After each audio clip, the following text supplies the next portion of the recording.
محمدن المصطفى وعلى آلہ المجتبى اما بعد فقد قال اللہ تبارک وتعالى في القرآن المجيد والفرقان القديم.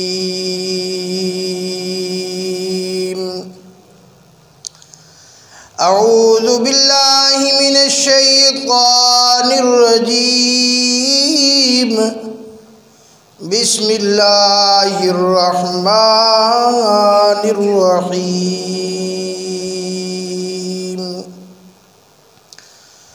سبحان الذي أسرى بعبده ليلا من المسجد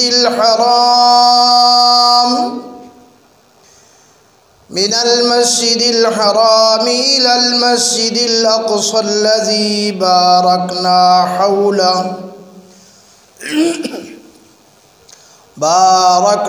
حوله لنريه من آياتنا إنه هو السميع البصير. صدق الله وصدقنا رسوله النبي الصادق الوعد الأمين ونحن على ذلك لمن الشاهدين والشاكرين والحمد لله رب العالمين.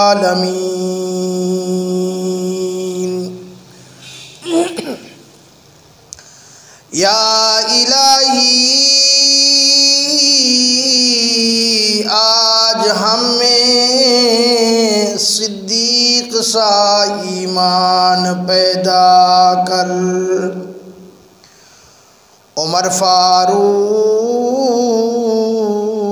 سا کوئی جری انسان پیدا کر، جہاں گم ہو حیا وہاں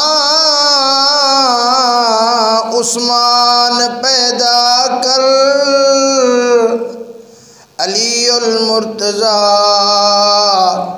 شیر خدا کی آن پیدا کر، ہزاروں سال تجھ پر اے مدینہ میں فدا ہوتا، جو بس چلتا تو مر کر بھی نہ تجھ سے میں جدا ہوتا.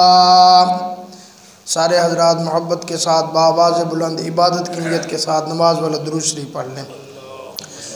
اللہم صلی علی محمد وعلی آل محمد کما صلیت علی ابراہیم وعلی آل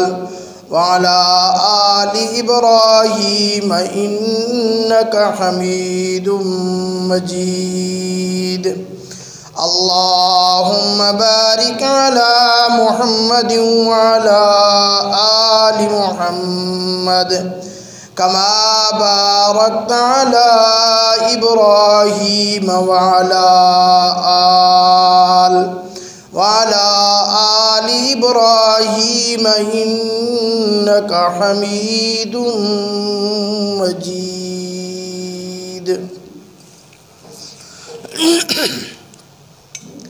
میرے واجب الاحترام دوست اور بزرگ ہو،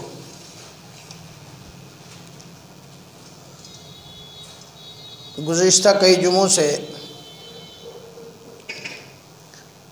امام الانبیاء رحمت دو عالم صلی اللہ علیہ وسلم کا سفر معراج کا واقعہ بیان ہو رہا ہے.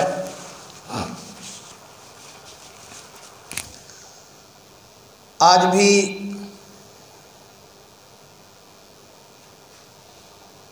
سفر معراج کے واقعے کے متعلق چند باتیں عرض کروں گا۔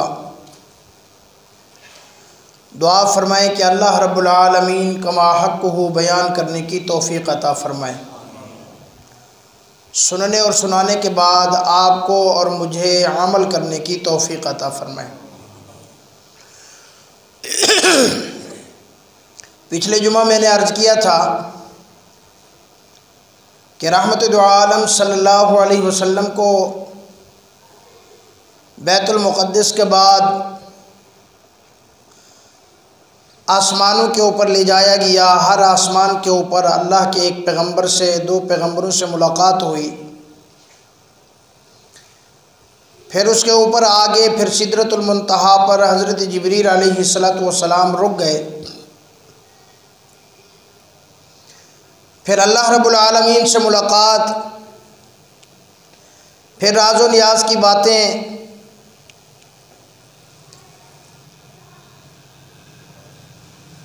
اس سفر میں حضور علیہ السلام کو جنت بھی دکھائی گئی اور جہنم بھی دکھائی گئی، اور وہاں دار الجزا میں کچھ لوگوں کو دکھایا گیا۔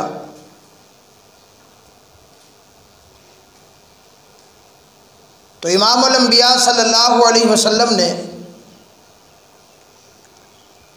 حضرت جبریل علیہ السلام سے پوچھا یہ کون لوگ ہیں؟ تو حضرت جبریل علیہ السلام ان لوگوں کے بارے میں بتاتے گئے۔ آپ حضرات توجہ رکھیں گے، میں کچھ ان لوگوں کا ذکر کروں گا، کچھ ان گروہوں کا ذکر کروں گا کہ جن کو امام الانبیاء صلی اللہ علیہ وسلم نے معراج والی رات دیکھا، اور یہ جو سفر ہے، سفر معراج،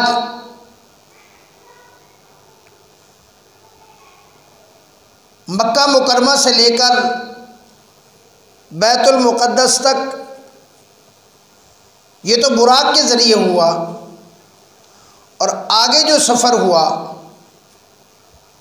وہ سیڑھیوں کے ذریعے سے ہوا۔ پچھلے جمعے اس کی تفصیل عرض کی رہی تھی کہ نور کی سیڑھیاں لائی گئی تھیں۔ تو قرآن مجید میں بھی اللہ نے تھوڑا سی وضاحت فرما دی۔ سبحان الذی اسری بعبدہ لیلا من المسجد الحرام الی المسجد الاقصی الذی بارکنا حولہ لنریہ من آیاتنا۔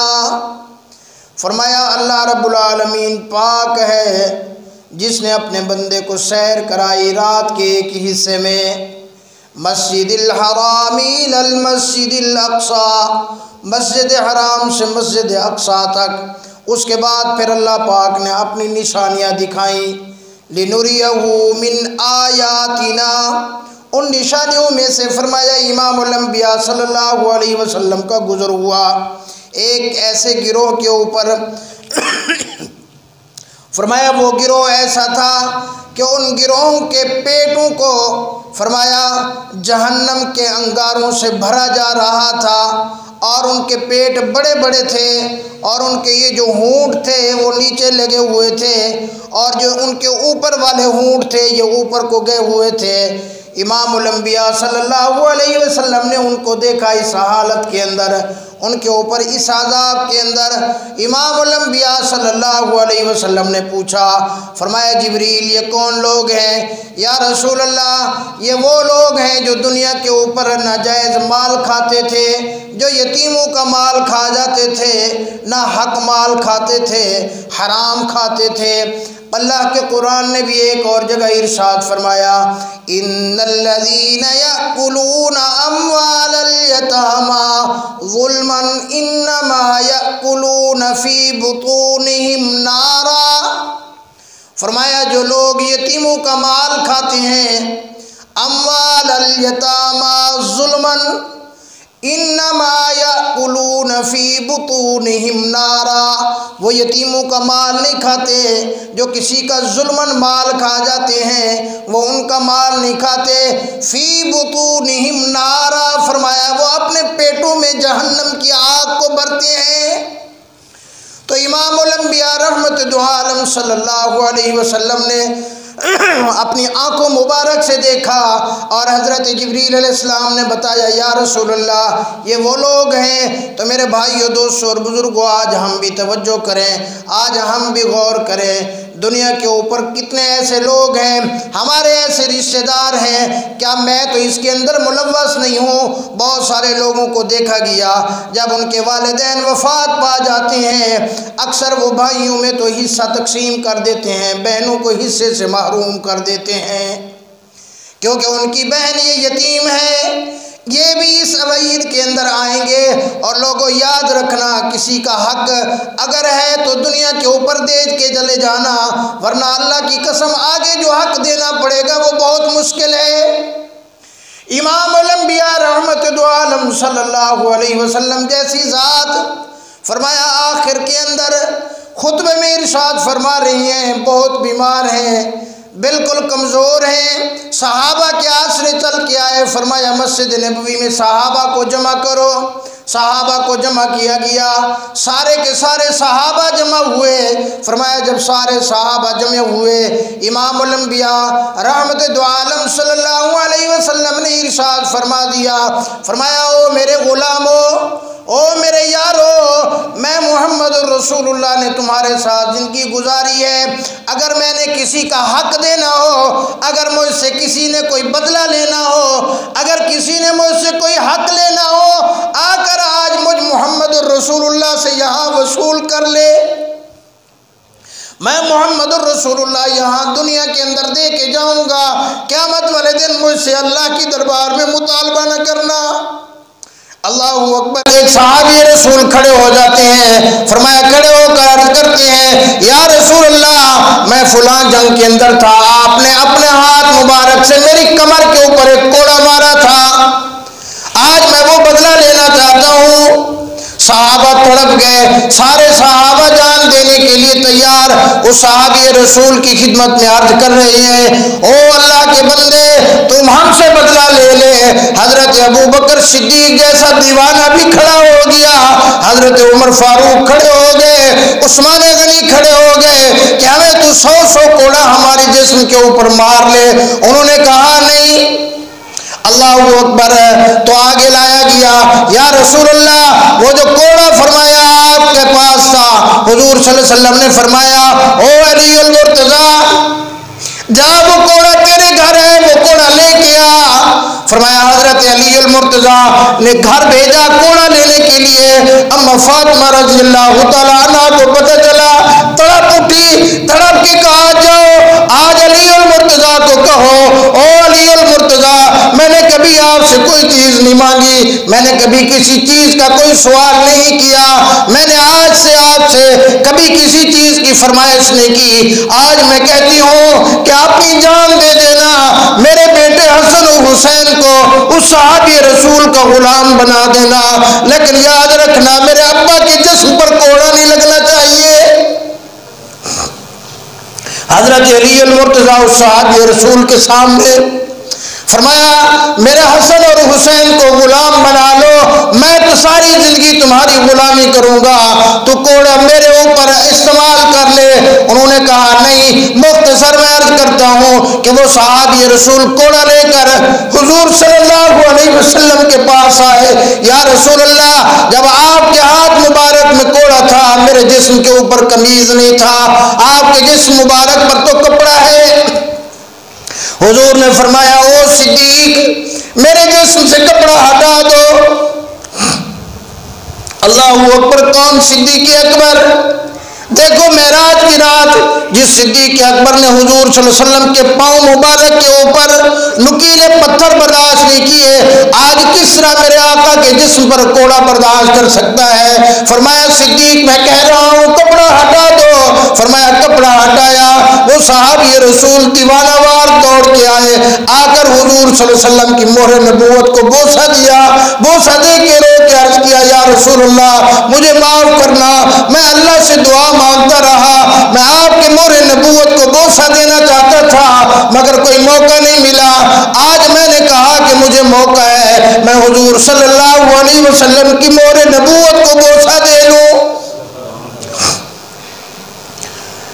میرے بھائیوں، دوستوں اور بزرگوں، لیکن امت کو امام الانبیاء صلی اللہ علیہ وسلم نے سمجھایا خیال کرنا کسی کا حق مارا ہے دنیا میں دے کے آنا، کسی کی زمین کا ٹکڑا لیا ہے دنیا میں دے کے آنا، کسی کا ناجائز مال لیا ہے دنیا میں دے کے آنا، دھوکے سے کسی کو مال بیچا ہے دنیا میں اس کا بدلہ لے کے آنا، کہیں چوری کی ہے دنیا میں اس کا بدلہ دے کے آنا، کہیں ناجائز مال بیچا ہے دنیا میں اس کا بدلہ دے کے آنا، کہیں اگر کسی کا کوئی حق مارا ہے دنیا کے اندر اس کا بدلہ دے کے آنا، ورنہ اللہ کی قسم تمہاری نمازیں ہوں گی، تمہارے پاس تہجدیں ہوں گی، تمہارے پاس حج ہوں گے، تمہارے پاس عمرے ہوں گے، تمہارے پاس بڑی بڑی عبادتیں ہوں گی، تمہارے پاس بڑے بڑے ذکر و اذکار ہوں گے، یہ تمہیں فائدہ نہیں دیں گے جب تک تم ان حق والوں کا حق ادا نہیں کرو گے۔ امام الانبیاء صلی اللہ علیہ وسلم نے فرمایا، صحابہ سے پوچھا میرے یارو بتاؤ قیامت والے دن مسکین کون ہوگا، قیامت والے دن محتاج کون ہوگا، قیامت والے دن فقیر کون ہوگا؟ یا رسول اللہ جو غریب ہے، جس کے پاس پہننے کے لیے کپڑا نہیں، جس کے پاس کھانے کے لیے پینے کے لیے کچھ نہیں۔ فرمایا نہیں یا رسول اللہ پھر آپ ہی بتا دیں۔ فرمایا قیامت والے دن مسکین اور محتاج وہ بندہ ہوگا جو دنیا کے اوپر بڑی عبادتیں لے کے آئے گا، بڑی ریاستیں لے کے آئے گا، تہجد کبھی قضا نہیں ہوئی ہوگی، اس نے حج کیا ہوگا، اس نے عمرے کیے ہوں گے، اس کے پاس بڑی باتیں ہوں گی، لیکن جیسے ہی وہ میدان معاشر میں آئے گا کسی کو اس نے حق مارا ہوگا، کسی کے ساتھ اس نے بدتمیزی کی ہوگی، کسی کے ساتھ اس نے بد اخلاقی کی ہوگی، کسی کی زمین کا ٹکڑا مارا ہوگا، کسی کو ناجائز مال بیچا ہوگا، کسی سے دھوکے سے مال لیا ہوگا۔ فرمایا یہ سارے کے سارے حق لینے والے دربار الہی میں کھڑے ہو جائیں گے۔ فرمایا جب وہ دربار الہی میں آئیں گے اللہ پاک فرمائیں گے اس نیک بندے کی نیکیاں اٹھا کر ان کو دیتے جاؤ، کیونکہ اس وقت اور تو کچھ ہوگی نہیں پلے میں، اس کی نیکیاں اٹھا کر اس کو دیتے چلے جائیں گے۔ اور فرمایا ایک 25 پیسے کے بدلے میں، ایک 25 پیسے کے بدلے میں 70 مقبول نمازیں حق والوں کو ادا کر دی جائیں گی۔ اب سوچ آپ لو ہماری نمازیں کیسی ہیں، اللہ کے ہاں قبول ہیں یا نہیں ہیں؟ ہم نمازیں کیسی پڑھتے ہیں، پتہ نہیں ہمارے منہ پر مار دی جاتی ہیں یا قبول کی جاتی ہیں۔ اور اگر ایسی صورت میں ہمارے پاس حق والے آ گئے، کسی کی زمین کا ٹکڑا مارا ہوا ہے وہ آئے گئے اور ہماری نیکیاں اس کو دے دی گئی، فرمایا نیکیاں اس کی ختم ہو جائیں گی، پھر بھی حق والے باقی کھڑے ہوں گے، پھر ارشاد الہی ہوگا۔ فرمایا ان حق والوں کے گناہوں کو اٹھا کر اس بندے کے اوپر ڈال دو۔ فرمایا جو نیکیوں کے انبار لے کے جائے گا گناہوں کی گٹھلیاں اپنے سر کے اوپر لے کر اس کو جہنم کے اندر ڈال دیا جائے گا۔ یہ بندہ فرمایا سب سے بڑا مسکین ہوگا، یہ بندہ سب سے بڑا محتاج ہوگا قیامت والے دن۔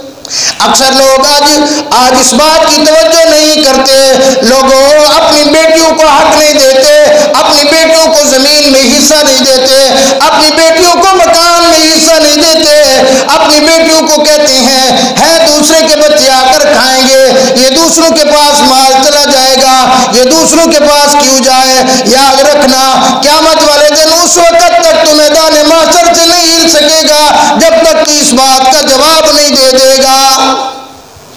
ابا فوت ہو گیا، بھائیوں نے بیٹھ کر آپس میں جائیداد تقسیم کر لی، بہنوں کا حصہ نہیں نکالا، جا کر اپنی دوسری عورتوں سے اپنی بیویوں سے عدالت میں انگوٹھے لگوا دیے۔ یاد رکھنا آج تو نے وکیل کو پیسے بھر کر، آج تو نے عدالت کے اندر جج کو رشوت دے کر جھوٹے انگوٹھے تو لگوا لیے، آج جھوٹے گواہ پیش کر دیے۔ رب اکبر کی قسم یہاں تو بچ جائے گا اور تجھے نہیں پتا آج تو نے یہ جائیداد اس کی ہتھیا لی، نہیں معلوم آج کی رات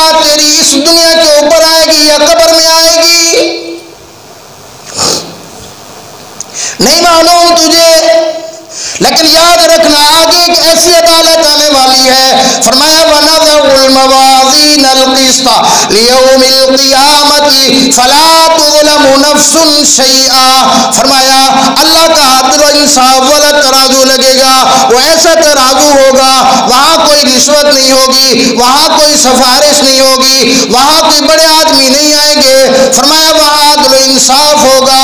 فلا تظلم نفس شیئا، کسی کے اوپر بھی ذرہ برابر کوئی نا انصافی کسی کے ساتھ نہیں ہوگی. وَإِن كَانَ مِثْقَالَ حَبَّةٍ مِّنْ خَرْدَلٍ أَتَيْنَا بِهَا وَكَفَىٰ بِنَا حَاسِبِينَ. فَمَن يَعْمَلْ مِثْقَالَ ذَرَّةٍ خَيْرًا يَرَهُ وَمَن يَعْمَلْ مِثْقَالَ ذَرَّةٍ شَرًّا يَرَهُ. رائی کے دانے کے برابر بھی ہلکی سی بھی اگر نیکی ہوگی وہ سامنے آ جائے گی، ہلکا سا بھی گناہ ہوگا وہ بھی سامنے آ جائے گا. کس کی خاطر تو یہ مال حرام بناتا ہے، کس کی خاطر یہ ناجائز کماتا ہے، کس کی خاطر لوگوں کا حق مارتا ہے، کس کی خاطر تو یہ اپنا جہنم کا ایندھن اپنے پیٹ کے اندر بھرتا ہے. تجھے نہیں معلوم جہاں تو دھوکہ کر کے، ناجائز کر کے، حرام کر کے، انگوٹھے لگوا کر، عدالت میں رشوت دے کر، عدالت میں جھوٹ بول کر، عدالت میں جھوٹی گواہیاں پیش کر کے آج زمین کے 2 ٹکڑے تو نے اپنے نام کرا لیے. اللہ کی قسم ہے ادھر فرشتہ ہنس رہا ہوتا ہے، یہ دیکھو یہ حرام مال کس کے لیے کما رہا ہے، پرسوں کی رات تو اس کی قبر میں آ جانی ہے. اسی لیے فرمایا امام الانبیاء صلی اللہ علیہ وسلم معراج والی رات دیکھا کہ وہ گروہ ہے ان کے پیٹوں کے اندر فرمایا جہنم کی آگ کو بھرا جا رہا ہے، جہنم کے بڑے بڑے انگارے ان کے اندر ڈالے جا رہے ہیں. فرمایا جبریل امین نے یا رسول اللہ یہ وہ لوگ ہیں جو یتیموں کا مال کھاتے تھے، ناحق مال کھاتے تھے، ناجائز مال کھایا کرتے تھے. اور یاد رکھنا حقوق اللہ اور چیز ہے، حقوق العباد اور چیز ہے. ساری نمازیں پڑھ تو، ساری تو تہجد پڑھ، روزے مکمل رکھ، لیکن اگر کسی کا حق مار کے گیا ہے نا وہاں تجھے تیری یہ باتیں نہیں بخشوائیں گی. گوجرا والے کے علاقے میں ایک بہت بڑا آدمی فوت ہوا، اللہ اکبر. اس کا جنازہ کیا، مارکیٹیں بند ہو گئی، روڈیں بند ہو گئی. بہت بڑا آدمی تھا، دنیا میں اس نے نام کمایا. اس کے جنازے کو لے جاتے ہوئے ایک 70-80 سال کی بڑھیا لاٹھی کے سہارے چلتی ہوئی اس کے جنازے کے قریب آئی. لوگوں نے کہا کوئی رشتہ دار ہوگی، ابھی لیٹ آئی ہے، جنازہ رکھ دو بھی اس کو دیکھنے دو. جنازہ رکھ دیا. اس نے کہا میں نے اس کی شکل نہیں دیکھنی، مجھے صرف اس کے ہاتھ دیکھنے ہیں. یہ اتنا بڑا آدمی ہے، اتنی مال لے کے گیا، میں یہ دیکھنا چاہتی تھی کہ اس نے میرا چھوٹا سا مکان جس کے اوپر اس نے ناجائز قبضہ کیا تھا، میں یہ دیکھنا چاہتی تھی یہ ہاتھوں میں لے کے جا رہا ہے یا خالی ہاتھ جا رہا ہے. یاد رکھنا یہ وقت آئے گا، ہر ایک کے اوپر یہ وقت آئے گا. تو اسی لیے اگر کسی کا حق مارا ہے، حضرت عبداللہ ابن عباس رضی اللہ تعالیٰ عنہ مکہ مکرمہ میں موجود ہے، حج کا موسم ہے. فرمایا ایک قافلہ حج کا آیا، وہ قافلے والے آ کر حضرت عبداللہ ابن عباس رضی اللہ تعالیٰ عنہ کی خدمت اقدس میں آئے، آ کے عرض کیا یا رسول اللہ، اے اللہ کے نبی کے صحابی، اے حضرت عبداللہ ابن عباس، یہ میت ہے ہمارے ساتھ، یہ ہمارے ساتھ آدمی چلتا ہوا حج کے لیے آیا، راستے کے اندر یہ فوت ہو گیا. ہم نے اس کا غسل دیا، اس کا کفن دیا، اس کا جنازہ پڑھا. جب ہم نے اس کی قبر کھولی تو اس کی قبر کھودی تو اس کی قبر میں سے کالے رنگ کا سانپ نکل آیا. ہم نے اس کو وہاں دفن نہیں کیا، ہم آگے لے کر چل پڑے، آگے دوسری جگہ دور جا کر دوبارہ اس کی قبر کشائی کی، دوبارہ قبر کھودی، دوبارہ بھی اسی طرح ایک کالا سانپ نکلا. ہم نے اس کو دفن نہیں کیا، آگے چل پڑے، تیسری جگہ جا کر ہم نے پھر اس کی قبر کھودی اور اس کو قبر کے اندر دفن کرنے کی کوشش کی، وہاں سے بھی کالے رنگ کا ایک سانپ نکلا. اب ہم ان کو لے کے آپ کے پاس آئے ہیں، ہم کیا کریں؟ حضرت عبداللہ ابن عباس رضی اللہ اللہ تعالیٰ عنہ نے یوں سر جھکایا. تھوڑی دیر بیٹھنے کے بعد ارشاد فرمایا اس کی قبر کھود کر چاہے سانپ نکلے بچھو نکلے اس کو دفن کر دو. حضرت کیا وجہ؟ فرمایا تم اس کو جہاں بھی دفن کرنے لگو گے تم اس کی جہاں بھی قبر بناؤ گے اس کی قبر سے سانپ اور بچھو نکلیں گے. حضرت کیا وجہ ہے؟ فرمایا یہ جا کر واپس اس کے گھر میں اس کی گھر والی سے پوچھ لینا. فرمایا پھر اس کی قبر کھودی پھر بھی سانپ نکلا. انہوں نے دفن کر دیا. دفن کرنے کے بعد حج کا موقع حج کیا. حج کے بعد جب قافلہ واپس گیا راستے کے اندر سارے کے سارے اس قافلے کے جو رشتے دار تھے وہ انتظار میں ہیں. کوئی اپنے بھائی کو گلے کے اندر ہار ڈال رہا ہے, کوئی اپنے بیٹے کو پھولوں کا ہار ڈال رہا ہے, کوئی بیوی اپنے خامن کے انتظار میں ہے, کوئی ماں اپنے بیٹے کے انتظار میں ہے, کوئی بھائی اپنے بھائی کے انتظار میں ہے, کوئی بہن اپنے بھائی کے انتظار میں ہے. لیکن وہ آدمی فوت ہوا اس کی گھر والی بھی اپنے خامن کے انتظار کے اندر ہے. جب وہ نہیں آیا لوگوں سے پوچھا میرا خامن بھی آپ کے لیے آپ کے قافلے کے ساتھ گیا تھا اس کا کیا ہوا؟ وہ کہنے لگے کہ وہ تو اللہ کو پیارا ہو گیا وہ فوت ہو گیا. عورت کہنے لگی کہ مجھے بڑا دکھ ہے مجھے بڑا افسوس ہے رونے لگی. لیکن اس نے کہا مجھے یہ خوشی ہے کہ چلو وہ حج کے راستے کے اندر اس راستے کے اندر نیک راستے کے اندر وہ فوت ہوا اللہ اس کی بخشش فرما دیں گے. لیکن پھر اس کو اس کے سامنے جب اپنے گھر والے کے اس کا حال رکھا گیا اور اس کو سارا واقعہ بتایا گیا وہ زاروں قطار دھاڑے مار مار کے رونے لگی. رو کے کہنے لگی میں اس کو سمجھاتی تھی میں اس کو کہتی تھی کہ تو ایسا نہ کر. لوگوں نے پوچھا کہ کیا کرتا تھا؟ اس نے کہا یہ جناز کا کام کرتا تھا یہ اپنے سیمپل وغیرہ دکان کے اوپر رکھا کرتا تھا باقی اس کا مال گودام میں پڑا ہوتا تھا. یہ دکھاتا کچھ تھا دیتا کچھ تھا. یہ اجلاس دکھا کر یہ اپنے ملازم کو بھیجتا کہ جاؤ اس کو جا کر لے دو. ایک بوری کے اندر سے وہ 2-4 کلو نکال کر اس کے اندر مٹی بھر دیا کرتے تھے اور اس کو اٹھا کر دے دیا کرتے تھے. میں اس کو روکا کرتی تھی کہ ایسا نہ کر. آج اس نے دیکھ لیا اللہ پاک نے دکھا دیا. تو میرے بھائیو دوستو اور بزرگوں یاد رکھنا وہ دھوکہ دیتا تھا. سفر حج کے اندر اس کو موت آئی لیکن پھر بھی اس کو عذاب سے عذاب قبر سے نہ بچا سکی. اسی لیے تو امام الانبیاء صلی اللہ علیہ وسلم نے فرمایا التجار الصدوق مع النبیین والصدیقین والشہداء والصالحین.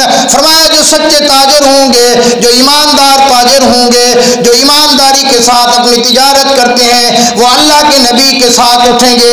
مع النبیین والصدیقین وہ صدیقین کے ساتھ اٹھیں گے شہداء کے ساتھ اٹھیں گے صالحین کے ساتھ اٹھیں گے. اتنا بڑا رتبہ اتنا بڑا مقام اس لیے کہ جب انسان یہاں پہ آتا ہے انسان لالچی ہو جاتا ہے. کبھی ہلکی چیز بیچ کر اچھے پیسے لے لیتا ہے اچھی چیز کے پیسے لے کر ہلکی چیز دے دیتا ہے اپنی چیز کو نکالنے کی کوشش کرتا ہے. اگر کسی نے اس طرح کر دیا تو قبر بھی اس کے اندر اس کے لیے مشکل ترین ہو جائے گی.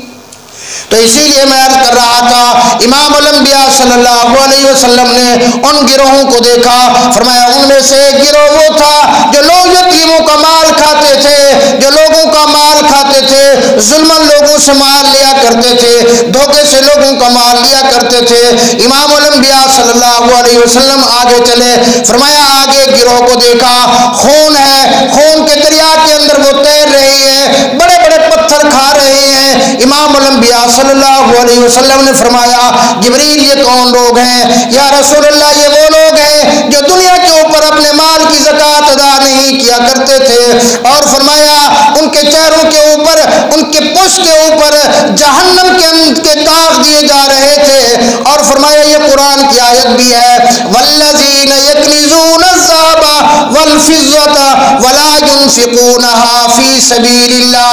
فرمایا جو بندے اپنا دنیا کے اندر اپنے مال کی زکوٰۃ ادا نہیں کرتے جباہم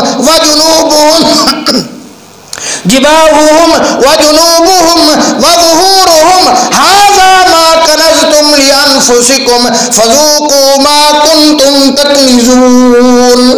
فرمایا وہ سارا کا سارا مال اکٹھا کیا جائے گا. مال اکٹھا کر کے جہنم کے اندر اس کو گرم کیا جائے گا جہنم کے اندر اس کو گرم کر کے اس کی پشت کے اوپر اس کو داغ دیا جائے گا، جباہم اس کے چہرے کے اوپر داغ دیا جائے گا، وظہورہم اس کی پشت کے اوپر اس کو داغ دیا جائے گا، اور کہا جائے گا ھذا ما کنزتم، لے یہ وہ تیرا مال ہے جس کو سنبھال کے رکھتا تھا، حرام کا اکٹھا کیا، حلال کا اکٹھا کیا، اپنے پاس سنبھال کے رکھتا تھا، اس کی زکوٰۃ پوری ادا نہیں کرتا تھا، ھذا ما کنزتم لانفسکم، لے اب تو اس کا کیا کرے گا، فذوقوا ما کنتم تکنزون، اب اس اپنے اکٹھے کیے ہوئے مال کے عذاب کا ذائقہ بھی تو چکھ لے۔ فرمایا وہ جو زکوٰۃ ادا نہیں کرتے۔ اس کے بعد امام الانبیاء صلی اللہ علیہ وسلم فرمایا پھر آگے چلے، پھر ایسی گروہ سے گزر ہوا، فرمایا جن کے اوپر دسترخوان تھا، دسترخوان کے اوپر اچھا کھانا بھی رکھا ہوا، بہترین کھانا رکھا ہوا، خوشبودار کھانا رکھا ہوا، لیکن دوسری طرف بدبودار کھانا پڑا ہے، بدبودار قسم کا ہے، دیکھنا بھی اچھا نہیں لگتا، وہ اچھے کھانے کو چھوڑ کر بدبودار کھانے کی طرف لپک لپک کر اس کو کھا رہے تھے۔ آپ صلی اللہ علیہ وسلم کو بتایا گیا یا رسول اللہ یہ وہ لوگ ہیں آپ کی امت کے جو زانی مرد اور زانی عورتیں ہیں، حلال کو چھوڑ کر حرام کی طرف جاتے تھے، گھر کے اندر حسین و جمیل بیوی موجود ہے، گھر کے اندر حسین و جمیل گھر والی موجود ہے، لیکن وہ دوسری جگہ منہ مارا کرتے تھے، دوسری جگہ جا کر حرام کاری کیا کرتے تھے، وہ دوسری جگہ جا کر زنا کیا کرتے تھے، دوسری جگہ جا کر منہ مارا کرتے تھے۔ یہ وہ لوگ ہیں جو اچھا حلال پاکیزہ رزق کو چھوڑ کر اسی طرح بدبودار وہ کھایا کرتے ہیں۔ فرمایا وہ مرد یا عورت جو زانی ہے یہ ان کا حال دکھایا گیا۔ آگے آپ صلی اللہ علیہ وسلم چلے، فرمایا ایک ایسے گروہ کو دکھایا گیا جن کے یہ ہونٹ جہنم کی کینچیوں کے ساتھ کاٹے جا رہے تھے۔ آپ صلی اللہ علیہ وسلم کو بتایا گیا یا رسول اللہ یہ آپ کی امت کے وہ علماء ہیں جو جھوٹ بولا کرتے تھے، سٹیج پہ بیٹھ کر امت کو لڑایا کرتے تھے، سٹیج پہ بیٹھ کر وہ فتنہ برپا کیا کرتے تھے، سٹیج پہ بیٹھ کر وہ اپنے من کی بات کہا کرتے تھے، سٹیج کے اوپر بیٹھ کر وہ لوگوں کو آپس کے اندر لڑاتے تھے، سٹیج کے اوپر بیٹھ کر وہ اللہ اور اس کے رسول سے ہٹا کر ایسی باتیں کرتے تھے جن کے اوپر وہ خود تو عمل نہیں کرتے تھے، صرف اپنی زبان کے اوپر وہ باتیں لایا کرتے تھے۔ اللہ اکبر۔ فرمایا آگے چلے، امام الانبیاء صلی اللہ علیہ وسلم نے دیکھا ایسے لوگ ہیں، فرمایا کہ ایک جہنم کا ایک درخت ہے زقوم، زرقوم اس کا نام ہے، فرمایا سورہ واقعہ کے اندر بھی اس درخت کا ذکر ہے، وہ لوگ اس درخت کو کھا رہے ہیں، اس درخت کو کھا رہے ہیں، فرمایا جس طرح اونٹ کھاتا ہے۔ حضور صلی اللہ علیہ وسلم کو بتایا گیا یا رسول اللہ یہ آپ کی امت کے وہ لوگ ہیں جو چغلیاں کرتے تھے، جو چغل خوری کرتے تھے۔ آگے چلے، فرمایا ایک ایسی قوم کے اوپر گزر ہوا، ایک چھوٹا سا سوراخ اس میں سے بیل نکلتا ہے، وہ بیل کی طرف واپس جانے کی کوشش کرتے ہیں اس سوراخ میں۔ فرمایا گیا یا رسول اللہ یہ آپ کی امت کے وہ لوگ ہیں جو تکبر کیا کرتے تھے، جو بڑی باتیں کیا کرتے تھے، جو زبان درازی کیا کرتے تھے، تکبرانہ لہجے میں بات کیا کرتے تھے۔ وقت ختم ہو گیا، زندگی باقی تو انشاءاللہ باقی باتیں اگلے جو مارچ کروں گا۔ اللہ تعالی ہمیں عمل کرنے کی توفیق عطا فرمائے۔ وآخر دعوانا الحمدللہ رب العالمین۔